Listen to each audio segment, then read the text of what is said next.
Halo, kita ketemu lagi di video perancangan interaksi. Kali ini kita akan membahas salah satu prinsip mungkin yang tertua ya, yang bisa dimanfaatkan dalam perancangan interaksi dan antarmuka ya, user interface.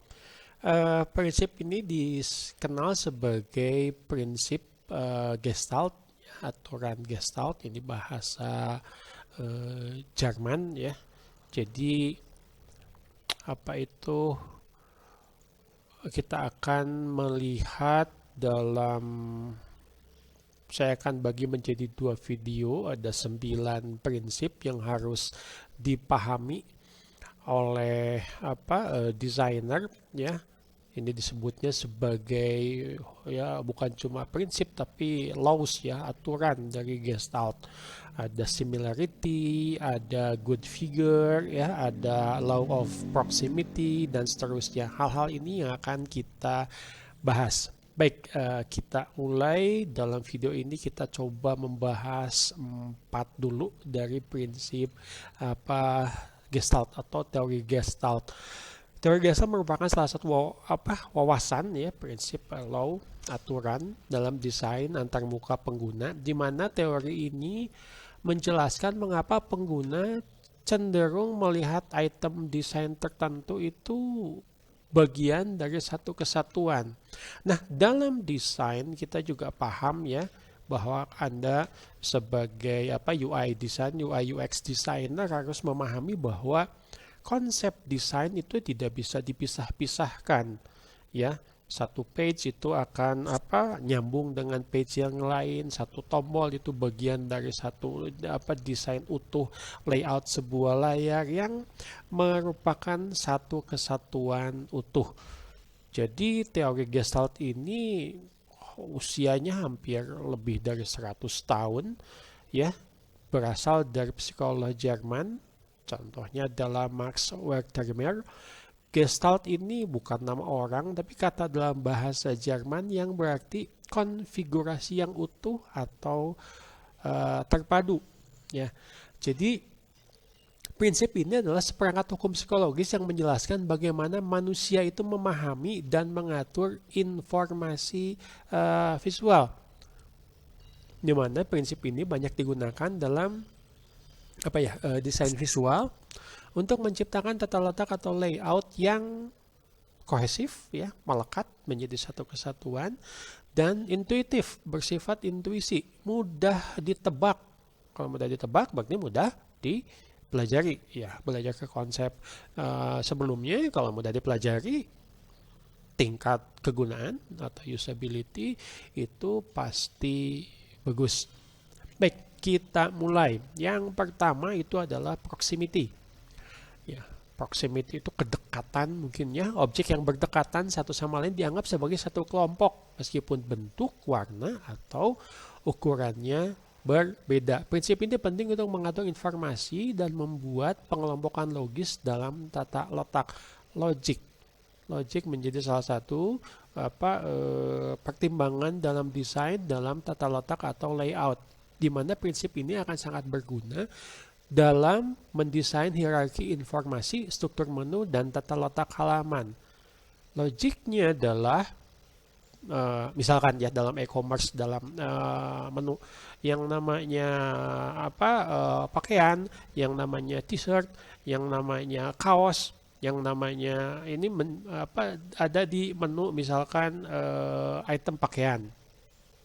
Benda elektronik di bawahnya itu pasti ya benda elektronik, ada komputer, ada TV, ada kulkas ya. Rasanya aneh kalau misalkan dikelompokkan benda elektronik tapi di submenunya itu misalkan ada pakaian ya. Ini proximity. Contoh paling mudah dari proximity adalah menu restoran. Dikaitkan dengan logikanya, orang datang ke restoran itu lihat menu ya, ada strukturnya, ada nama makanannya itu harganya berapa. Logikanya seperti itu, sehingga nama hidangan biasanya ditempatkan lebih dekat dengan deskripsi dan harganya dibandingkan dengan hidangan lain, dan dipastikan bahwa ada kemudahan untuk membaca antara makanan dikelompokkan dengan harga. Jangan sampai nanti harganya tertukar dengan makanan lain. Nah, kita bisa lihat ini contoh misalkan dalam struktur desain sebuah menu yang bisa dimanfaatkan juga dalam menu digital ya. Perancangan user interface untuk menu misalkan restoran. Itu prinsip yang pertama, proximity. Prinsip yang kedua adalah similarity, kemiripan. Elemen yang memiliki karakteristik visual yang sama seperti bentuk, warna, ukuran, atau orientasi dianggap akan saling terkait dan merupakan bagian dari sebuah kelompok. Ini akan menciptakan hierarki visual dan tentu saja juga akan mempermudah untuk mengatur informasi. Ya, orang akan mudah mempelajari jika kesamaan ini akan menciptakan pola. Ada hubungan antara satu elemen dengan elemen lain dan memandu pengguna melalui suatu desain. Kemudahan similarity ini untuk menciptakan ikon yang mudah dikenali atau mengkategorikan informasi. Ya, contoh paling umum itu adalah tombol yang dapat diklik, bentuk dan warnanya itu harus mirip. Ini contoh saja ada 2 ya. Jadi kalau misalkan yang diklik itu pada saat tadinya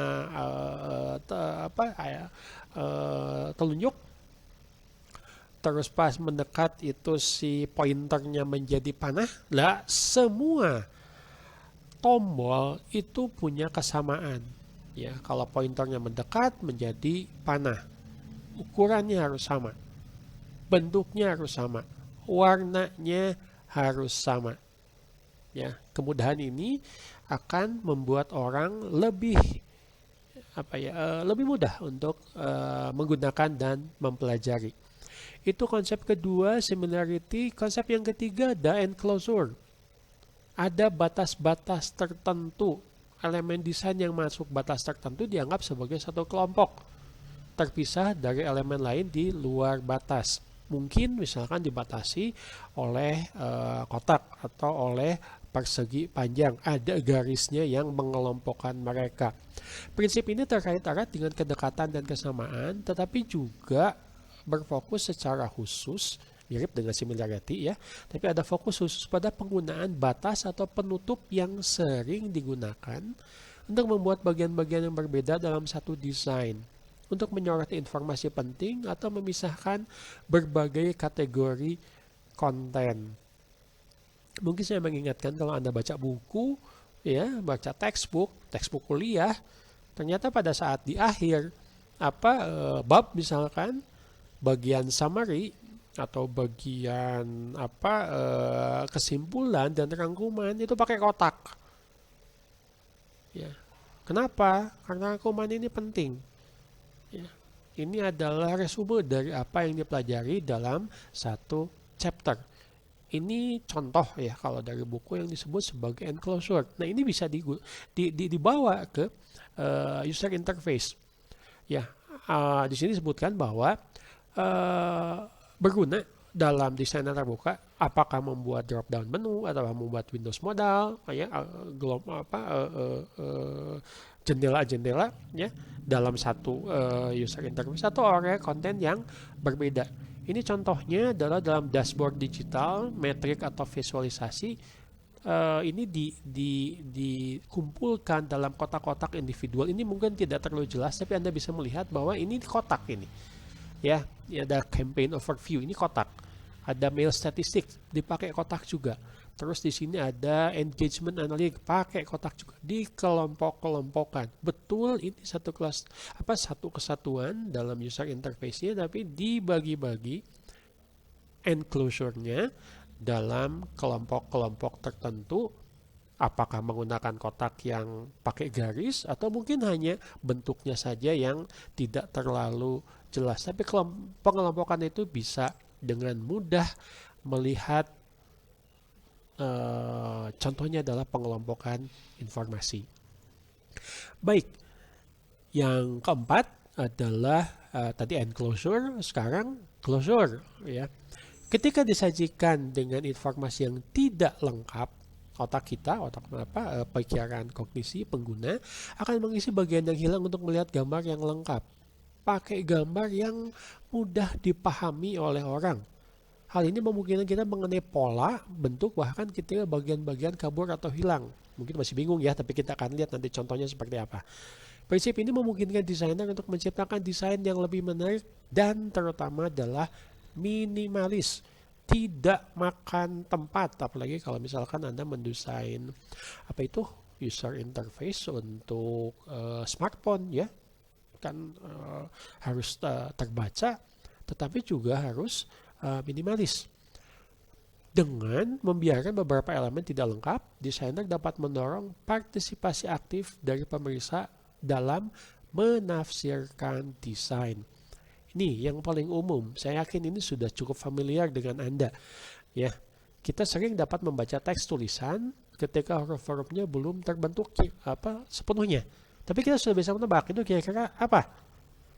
Ketika kita melihat smartphone, kita melihat HP kita masuk ke aplikasi, lihat ada ini disebutnya sebagai hamburger.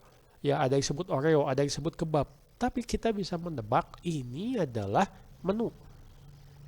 Kenapa? Karena ini ada yang logikanya adalah hamburger, ada coklat, ada cheeseburger. Misalkan ya, contoh-contoh di sini. Kita bisa menebak itu sebagai menu karena terdiri dari bagian-bagian. Jadi pada saat kita klik, nah baru keluar.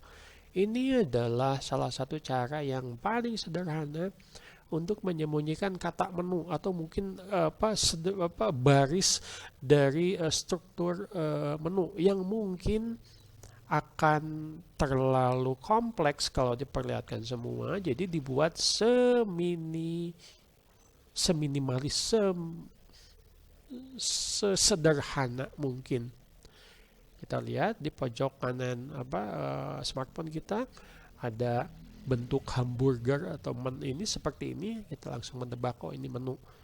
Kalau saya mau bikin lihat setting, kalau saya mau lihat ganti user misalkan untuk edit user dan seterusnya atau exit, saya tinggal klik. Pilihan-pilihannya banyak. Ya, ini macam-macam ya, namanya ada candy box, ada cheeseburger, tapi pada dasarnya ini adalah penerapan dari prinsip Gestalt closure. Oke, itu dulu 4 prinsip Gestalt pertama ya. Semoga dengan contoh-contoh tadi kita bisa manfaatkan untuk mendesain UI yang lebih bagus. Oke, saya cukupkan dulu.